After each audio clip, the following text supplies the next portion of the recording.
Chers téléspectateurs, aujourd'hui je vais vous raconter l'histoire de Pinocchio. Suivez avec moi.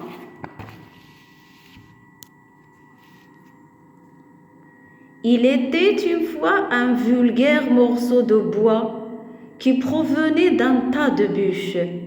Je ne sais pas comment cela arriva, mais le fait est qu'un beau jour, ce bout de bois se retrouva entre les mains de Geppetto le monsieur.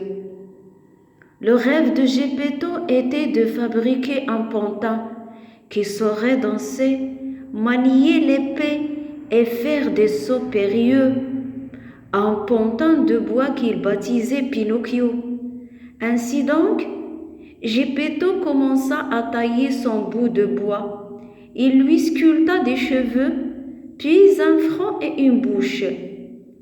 Le visage juste achevé, imaginez la stupeur du vieil homme en constatant que les yeux de son pantin remuaient.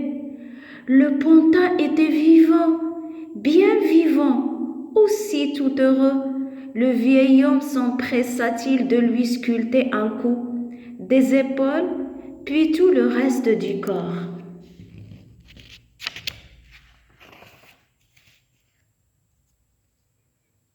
À peine Pinocchio fut-il achevé qu'il se jeta dans les bras de son papa pour l'embrasser et se mit à danser. Très pauvre, Geppetto lui fabriqua alors un habit de papier à fleurs, une paire de chaussures d'écorce et un bonnet de mie de pain pour devenir un vrai petit garçon. Pinocchio devait aussi aller à l'école. C'est pourquoi, dès le lendemain, un beau cahier neuf sous le bras, notre pantin prit le chemin des écoliers. En route, il rencontra un vilain bonhomme, si laid qu'il faisait peur à regarder. Sa longue barbe était plus noire qu'un gribouillage d'encre. Ses yeux étincelaient comme des lanternes rouges. Terrorisé, Pinocchio s'enfuit et courut aussi longtemps que les jambes de bois le portèrent. Il arriva dans un champ où il trouva 5 pièces d'or qu'il voulut ramener à son pauvre père. À l'oreille d'un bois, Pinocchio rencontra un renard boiteux et un chat aveugle qui clopin.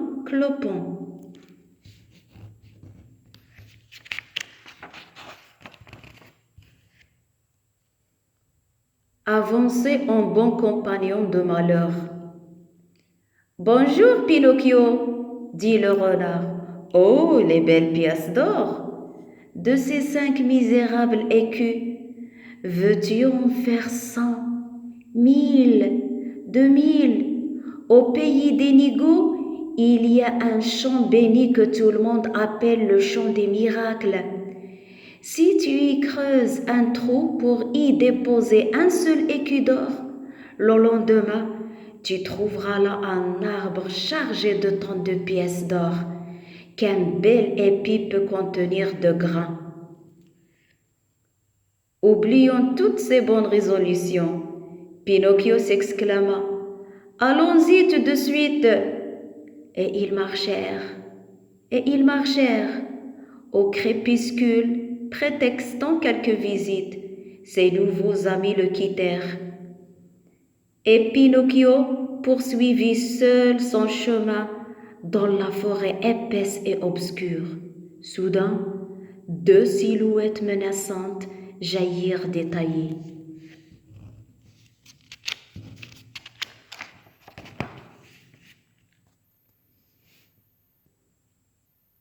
La bourse la vie, s'écria l'un des bandits armé d'un couteau.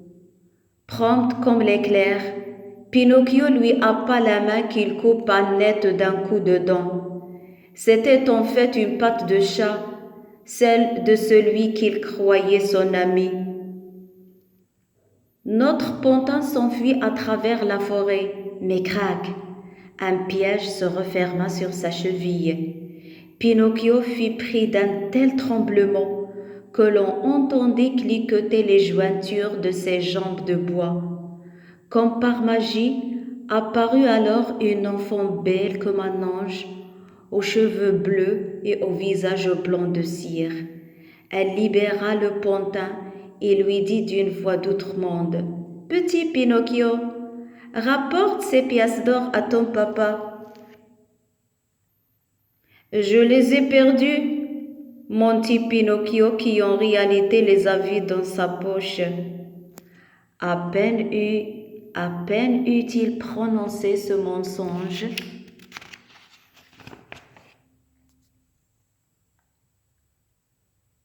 que son nez déjà long s'allongea, devint si démesuré qu'il ne pouvait plus se tourner de quelque côté que ce fût. La belle enfant, qui n'était autre qu'une fée, se mit à rire. « Pourquoi riez-vous » demanda Pinocchio, soudain honteux. « Je ris des mensonges que tu oses proférer. On reconnaît toujours les garnements de ton espèce à ceux qui mentent et ne vont pas à l'école. » Apitoyée, la bonne fée frappa néanmoins 3 coups dans ses mains, et ce nez énorme, disproportionné, retrouva sa dimension naturelle. « C'est bien fait pour moi. J'ai voulu être paresseux, jouer au vagabond. J'ai suivi les conseils de faux amis. La malchance me poursuit. Si j'étais resté chez mon papa, je ne serais pas si malheureux, se lamentait notre pantin. Et il jura à la fée d'être un bon petit garçon, de bien travailler à l'école.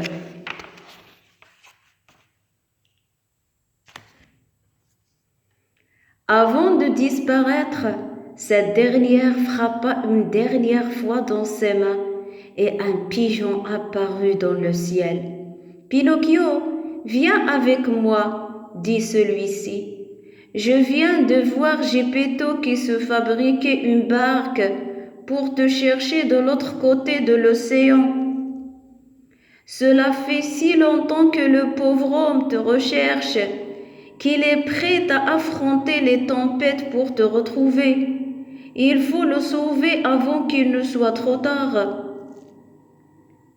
Pinocchio s'assit sur le dos du pigeon et ils s'envolèrent loin vers l'est. Geppetto était déjà au large. Pinocchio eut juste le temps de voir une vague plus terrible que les autres renverser la frêle embarcation. Cette dernière coula et ne réapparut plus.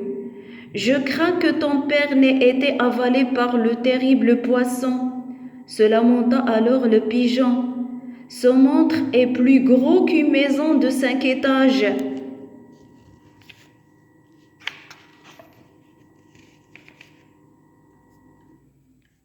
Et sa bouche est si large et si profonde qu'une diligence avec tous ses chevaux pourrait y entrer.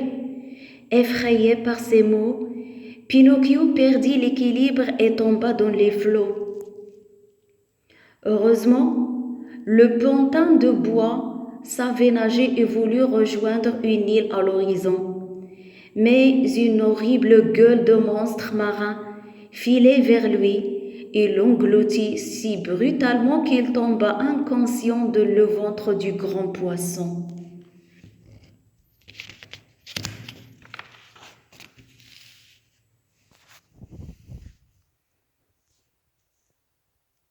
Plusieurs jours passèrent. Pinocchio se réveilla enfin et aperçut une lueur, loin du fond de l'estomac du monstre. Là, au bout du tunnel, il rencontra, devinez qui? Son vieux papa, assis et fatigué. « Oh, mon petit papa, je t'ai enfin retrouvé. Je serai un bon garçon dorénavant. Mais fouillons, le poisson dort encore. » Tous deux escaladèrent la gorge du monstre.